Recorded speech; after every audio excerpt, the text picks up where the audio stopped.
Seigneur, merci de conduire ces quelques minutes devant nous. Donne-nous de la concentration parce qu'on veut adorer, on veut t'adorer et on veut écouter et recevoir ta parole. Mélanger la foi à ce qu'on entend parce que c'est la vérité ta parole. Et je te prie pour l'onction sur ce moment, Seigneur. Par le Saint-Esprit, ouvre nos yeux, nos cœurs, notre intelligence et guéris-nous par ta parole, visite-nous par ta parole. Nous reconnaissons que tu es la parole vivante, Seigneur. Et oui, Seigneur, ne te tais point, Seigneur, parle. Parce que nous voulons, comme Samuel dit à ton serviteur, écoute. Seigneur, on est petit, on est faible, on est ce qu'on est, mais on est devant toi et on est disposé à entendre et recevoir cette parole de grâce et de vérité, au nom de Jésus. Amen. Alors, vous vous rappelez pas parce que ça fait déjà presque 10 jours, mais notre dernier culte ensemble, on a commencé à étudier un livre qui s'appelle Romains. Et je pense qu'on va faire un petit voyage dans Romains, c'est peut-être jusqu'à Noël, on verra. Mais en tout cas, on va rester dans ce livre et on va regarder ensemble le livre de Romains. Et j'aimerais vous encourager à prier pour plusieurs choses. La première, prier pour que vous puissiez lire ce livre. Et quand je dis lire ce livre, peut-être d'ici la fin de l'année, le lire 3, 4, 5, 6, 7 fois. Lire ce livre, juste le lire. Le lire régulièrement et laisser Dieu vous parler à travers ce livre. Priez pour moi aussi que les partages puissent vraiment nous ouvrir les yeux sur l'évangile de Dieu. Parce que cet évangile, il a la puissance de sauver ceux qui sont perdus, mais aussi de nous sauver, nous,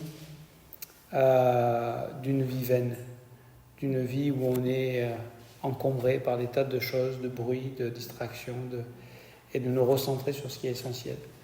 Et chaque fois que des hommes et des femmes se sont arrêtés et ont pris ce livre au sérieux, Dieu a souvent suscité des réveils.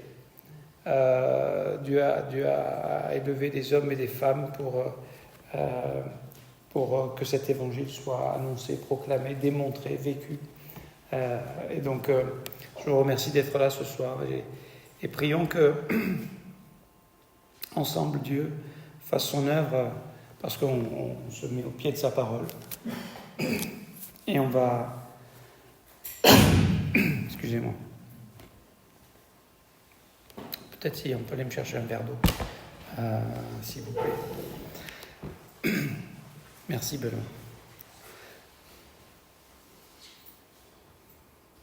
Alors, je vais ce soir un peu essayer de nous aider à comprendre un peu le contexte historique, le contexte de Paul, la situation qu'il y avait à l'époque, pour qu'on puisse comprendre le pourquoi pourquoi Paul parle comme ça, pourquoi Paul insiste sur telle ou telle chose. Et ça permet de ne pas s'égarer, de ne pas se tromper dans parce que c'est toujours essentiel quand on étudie la parole de Dieu de la remettre dans son contexte, historico-culturel, savoir à qui elle s'adressait. Donc on sait à qui elle s'adresse aux Romains de Rome.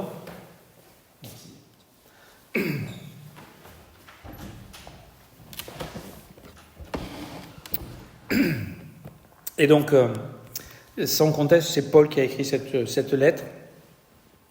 Premier mot de l'épître, Paul, c'est lui qui écrit, et personne ne le conteste. Il écrit cette lettre certainement dans l'hiver de 58-59, lorsqu'il est à Corinthe, dans son 3e voyage, à la fin de son 3e voyage missionnaire. Je dis ça parce que c'est important de comprendre où ça se situe. C'est pas juste un... Vous savez, quand il a commencé, je peux imaginer son premier voyage missionnaire, c'était... Qu'est-ce qui va se passer ?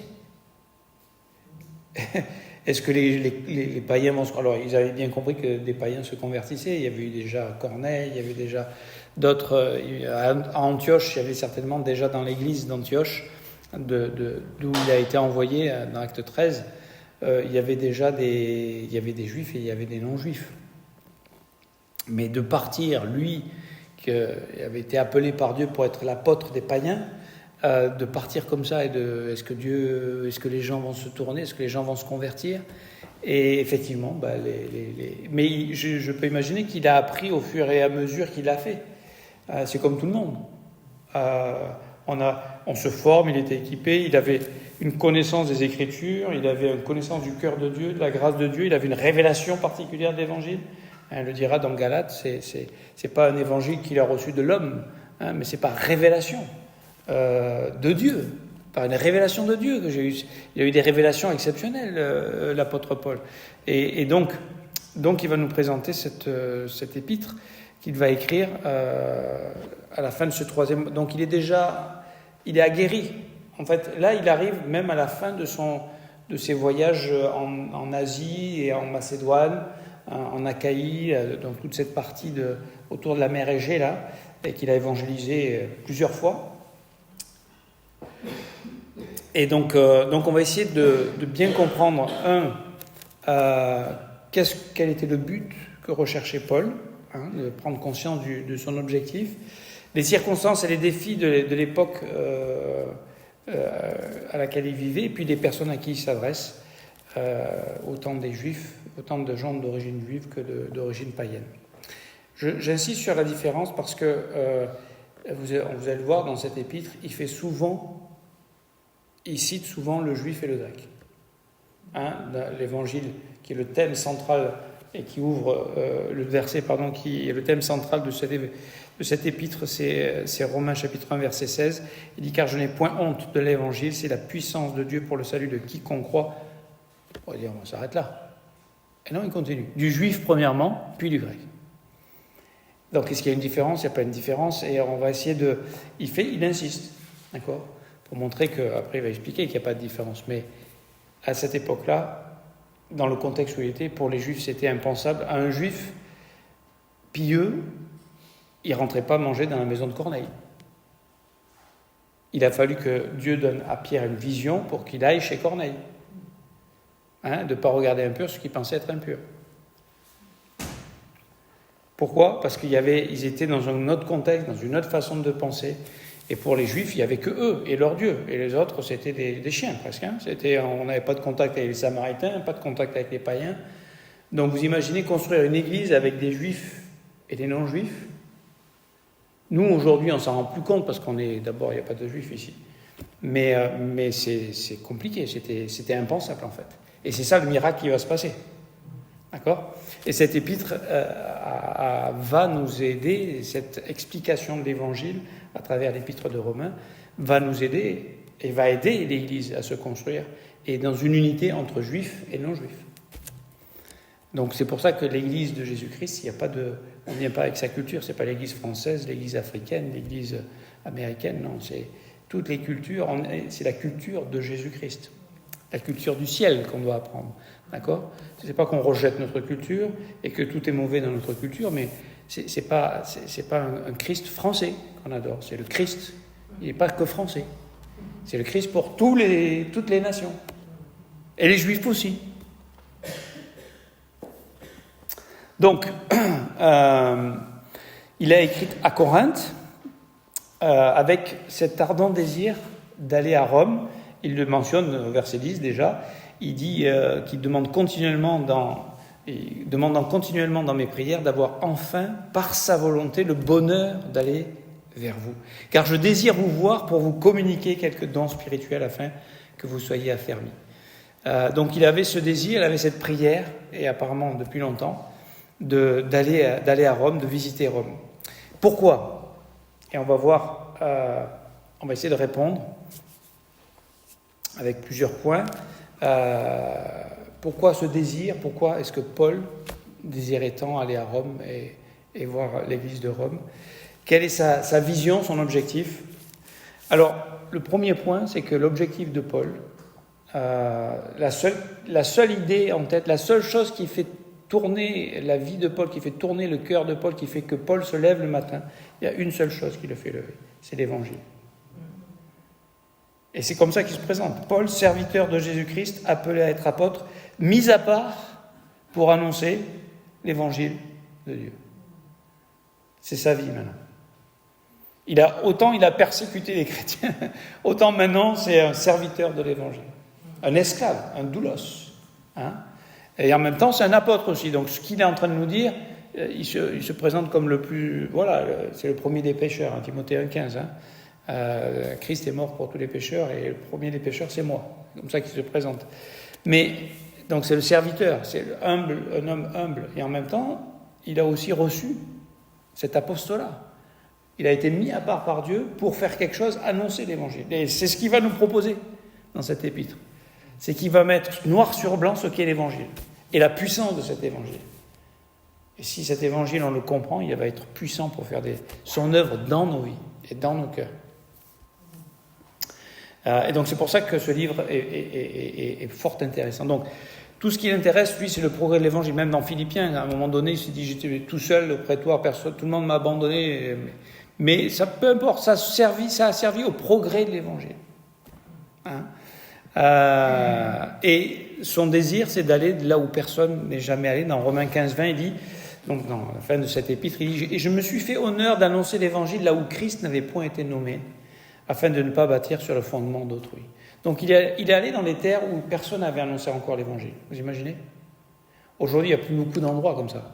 Peut-être la Papouasie, encore, dans certaines peuplades. Mais beaucoup dans tous les pays, maintenant, pratiquement, ils ont tous la Bible dans leur propre langue. Alors tout le monde ne l'a peut-être pas entendu. Mais je veux dire, il n'y a plus beaucoup d'endroits aujourd'hui. Là, ça commence, l'Église. Donc personne ne connaît l'Évangile. Et en quelques années, l'Évangile va révolutionner le monde. Hein ? Parce qu'il est puissant, cet Évangile. Et regardez ce qu'il dit en Romains chapitre 1, verset 13, il dit « Je ne veux pas vous laisser ignorer, frères, que j'ai souvent formé le projet d'aller vous voir afin de recueillir quelques fruits parmi vous, parmi les autres nations, mais j'en étais empêché jusqu'ici. » Parce qu'il était occupé, déjà, il avait du travail à faire, donc il n'a pas eu le temps. Verset 14, il dit « Je me dois aux Grecs, aux barbares, aux savants et aux ignorants. Ainsi, j'ai un vif désir de vous annoncer aussi l'évangile à vous qui êtes à Rome. » Donc, en fait, on peut comprendre. À l'époque, il y avait des grandes villes, d'accord ? Mais Rome, l'Empire romain, c'est l'endroit où il faut... Je veux dire, c'est une ville qu'il faut prendre. De là l'évangile peut encore... C'était la stratégie de Paul, d'accord ? Et je pense qu'il a grandi dans cette compréhension de l'œuvre missionnaire. Parce qu'au départ, il fait son premier voyage missionnaire, il part à Antioche de Pisidie, Derbe, tout ça, dans je ne dis pas des petites villes, mais dans des villes. Et après, il va garder comme objectif, après avec la vision du Macédonien, il va aller dans des grandes villes, Thessalonique, Corinthe, Éphèse. Pourquoi ? Parce que dans ces grandes villes, il forme des gens, il reste là, il enseigne, et de là, les gens vont partir. Il faut comprendre qu'à cette époque-là, ce qu'on a des fois un peu du mal à imaginer, mais c'est que les gens voyageaient beaucoup. Il y avait la paix romaine, hein, avec les routes maritimes, les routes. Alors elles n'étaient pas goudronnées, hein, elles étaient en pierre, mais il y avait puisque les Romains dominaient le monde, il y avait une forme de sécurité. Pour voyager, tu risquais pas on peut toujours risquer de rencontrer des bandits, mais il y avait une forme de sécurité, donc les gens voyageaient beaucoup. Et d'ailleurs, pour la petite histoire, à la fin de cet épître, il va saluer des personnes de l'église de Rome qu'il connaît. Il les connaît d'où ? Il n'est jamais allé à Rome. Parce qu'ils se sont croisés à Corinthe, ils se sont croisés à Éphèse, ils se sont croisés à Jérusalem, peut-être ils se sont croisés, les gens voyageaient. Il connaît au moins 25 personnes de l'église de Rome, par leur nom, leur histoire. C'est formidable. Et ça montre cet équilibre entre le théologien, grand théologien, avec des révélations de Dieu, et en même temps l'homme de terrain, qui s'intéresse aux gens, qui s'intéresse aux personnes, qui connaît les noms, qui connaît... Voilà. C'est pas moi je suis là-haut et puis vous êtes là. Non, il fait partie du corps de Christ. Il aime le corps de Christ. Et il veut aller visiter l'église de Rome parce qu'il aime les frères et sœurs là-bas et ce que Dieu a fait déjà dans cette église. Et il veut encore apporter quelque chose. Et je vais développer ça. 1 Corinthiens 1,17, il dit « Ce n'est pas pour baptiser que Christ m'a envoyé, c'est pour annoncer l'évangile. » C'est pour annoncer l'évangile. D'accord ? Il n'est pas là pour baptiser, il est là pour annoncer l'évangile. C'est sa mission. Ah oui, on revient sur le verset 1 de Romains chapitre 1, où Paul dit « Paul, serviteur de Jésus-Christ, appelé à être Paul, appelé à être apôtre, pardon. » Donc, cet appel que Dieu a sur la vie de Paul, il est unique. Tout le monde il n'avait que 12 d'apôtres, d'accord ? Mais lui, il avait un appel particulier, mais il avait un appel.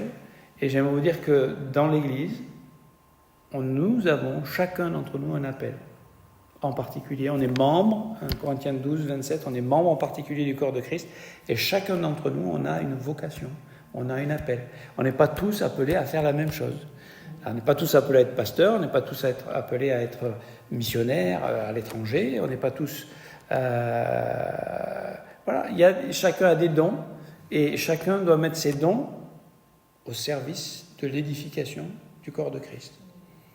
De s'édifier les uns les autres, de s'aimer les uns les autres, de se servir les uns les autres, et de rajouter, de servir pour que d'autres voient, pour que l'amour qui est au milieu de nous puisse être manifeste et que les gens se rajoutent et que les gens désirent et voient le trésor que nous avons, le trésor que Dieu nous permet de vivre parce qu'on a saisi l'évangile. Donc, j'avais une question simple pour notre application ce soir. C'est vous qui m'écoutez, est-ce que vous savez quel est votre appel ? Quels sont vos dons ? Quelle est votre place ? Est-ce que vous savez faire la différence entre occupation et vocation ? Occupation et vocation. Je pense à nos jeunes qui étudient, qui se préparent leur avenir, d'avoir un métier. Oui, et je vous encourage à être sérieux, à aller jusqu'au bout, à faire du mieux que vous pouvez. Mais est-ce que votre métier, c'est votre vocation ? Ou est-ce que c'est le moyen de gagner sa vie pour et être capable de rentrer dans votre vocation, dans votre appel ? Et je crois que Paul le dira dans l'épître aux Éphésiens, chapitre 4, verset 1, il dit « Je vous exhorte donc, moi, le prisonnier dans le Seigneur, à marcher d'une manière digne de la vocation qui vous a été adressée. » Et là, il ne s'adresse pas à des responsables, il s'adresse à l'Église. Il s'adresse au corps de Christ en général. Chacun d'entre nous, Dieu nous a adressé une vocation. En toute humilité et douceur, avec patience, vous supportant les uns les autres, avec charité, vous efforçant de conserver l'unité de l'esprit par le lien de la paix. Et là, il va parler de l'unité du corps de Christ. Et donc, cette vocation, c'est dans l'Église, c'est les uns avec les autres, qu'on va la découvrir, qu'on va trouver la joie de servir les uns les autres, qu'on va trouver la joie de connaître Christ en se mettant au service les uns des autres par la foi, par obéissance à ce que Dieu nous révèle, par obéissance à sa parole, pas pour gagner une place. Et c'est là où Paul va être très fort dans cette présentation de l'Évangile, c'est que tout ce que nous faisons, parce que nous sommes pécheurs et parce que par nature, nous faisons tout par intérêt. Je fais quelque chose, c'est pour gagner, c'est pour mon avantage, c'est que ça va me servir après. Je suis prêt à sacrifier maintenant, mais c'est pour toujours mon intérêt. Et ce qui est magnifique, c'est que on ne sert pas Dieu, on ne sert pas le corps de Christ, on n'essaye pas de découvrir son appel et vivre son appel et sa vocation pour gagner un salut, pour gagner une place, pour gagner un honneur, pour gagner... Non, on a déjà tout ça en Jésus-Christ. Donc, tout ce qu'on veut, c'est expérimenter cet évangile et la puissance de cet évangile qui fait que, au lieu d'être centré sur moi, je suis centré sur Christ et sur les autres. Et c'est ce qui fait la richesse et la beauté de la vie chrétienne. Donc, on ne va pas développer le sujet de l'appel ce soir, parce que c'est un vaste sujet, mais que chacun d'entre nous, on réalise quelle est notre place dans le corps de Christ, les dons que Dieu nous a donnés, et qu'on grandisse ensemble dans l'amour et la communion avec Dieu, parce qu'on a un Dieu d'amour. Et que c'est ça l'objectif, c'est qu'on soit en communion avec Dieu. Quand on est en communion avec Dieu, on est en communion avec son esprit, on est en communion avec ceux qui sont en communion avec l'esprit. Donc on est en communion les uns avec les autres. En tout cas, j'aimerais vous encourager à savoir quelle est votre vocation et vous encourager à la découvrir. Et pour ça, je crois qu'on doit s'approcher de Christ. Et de manière, la parole, recevoir l'enseignement, étudier, lire, méditer, c'est un défi aujourd'hui. Et c'est pour ça que je pense qu'on ne peut pas le faire seul. On a besoin les uns des autres. Et Dieu a donné l'Église pour ça. Il a donné des pasteurs, il a donné des enseignants, des pasteurs et enseignants. Hein, et donc on vient, on s'assoit, on écoute. Et là, on commence à apprendre et à découvrir que la parole, là, je suis tellement content que quelques jeunes ont commencé à faire des cours à l'Institut et qui commencent à goûter que, en fait, c'est enthousiasmant de connaître Dieu. Et de voir que ce Dieu s'est rendu, s'est révélé et veut se faire connaître et veut que nous le connaissions. Donc c'est la première chose. Hein. On accepte humblement des jeunes gens, les moins jeunes, les jeunes gens dans la foi, d'être enseignés, c'est l'humilité. Et puis après, c'est l'église locale où là on va pouvoir mettre en pratique ce qu'on apprend. Parce que si c'est juste pour se remplir de connaissances, qui ne devient pas pratique, qui ne devient pas concrète, qui ne devient pas service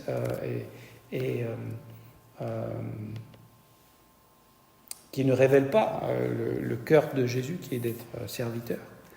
On ne connaît pas comme on doit connaître. On pense qu'on connaît, mais tant que ce n'est pas appliqué, cette connaissance, elle ne nous appartient pas. On a peut-être une connaissance, on pourrait dire le verset, on pourrait expliquer le concept, mais il n'est pas nôtre. Il ne nous a pas transformés encore. Il ne nous a pas habités encore. Donc c'est cet équilibre entre recevoir l'enseignement et vivre l'enseignement. Le mettre en pratique, l'obéissance, la foi.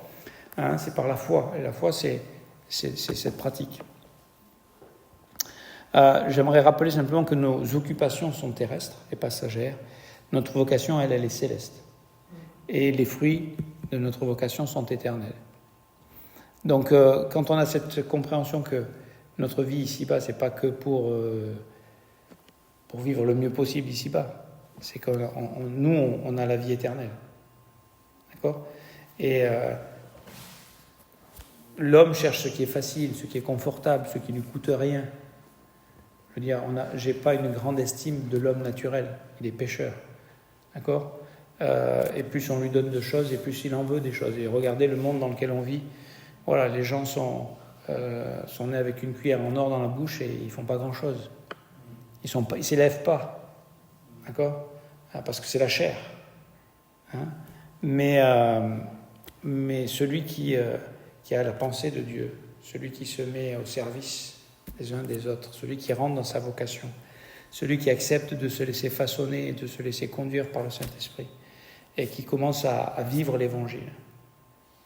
Ses yeux sont plus centrés sur ses besoins, sur ses désirs ou sur ses passions.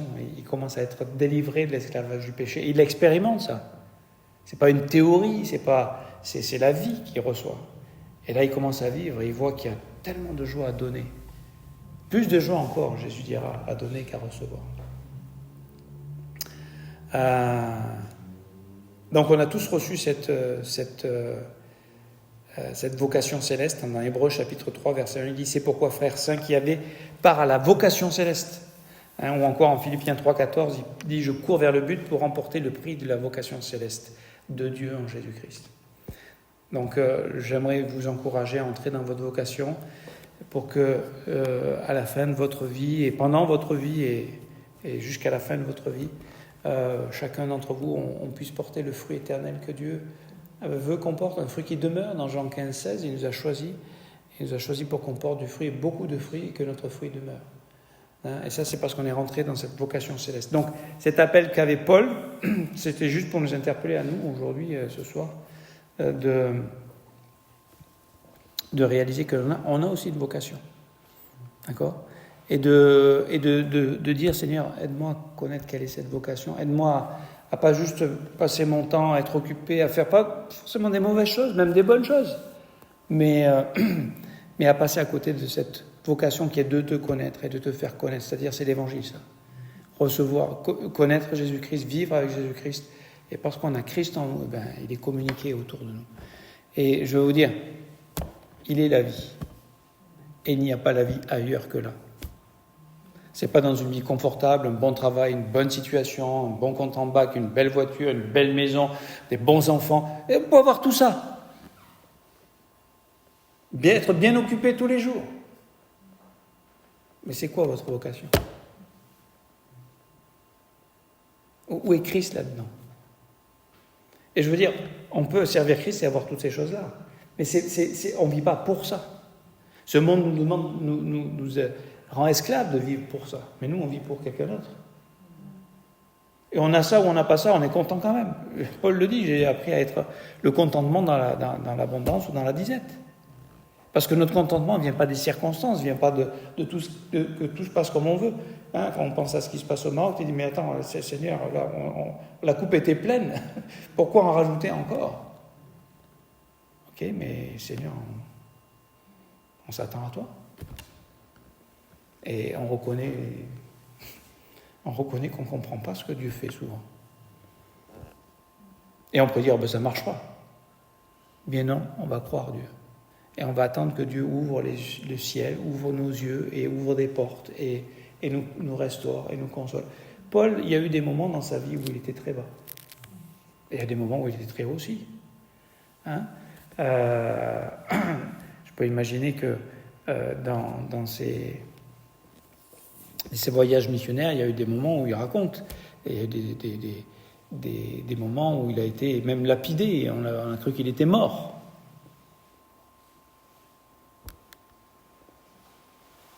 Et vous savez ce qu'il dit, je m'arrête là, parce que vous savez ce que j'ai fait là? J'ai fait une page sur les 7 de ce soir, donc on a de quoi voir venir.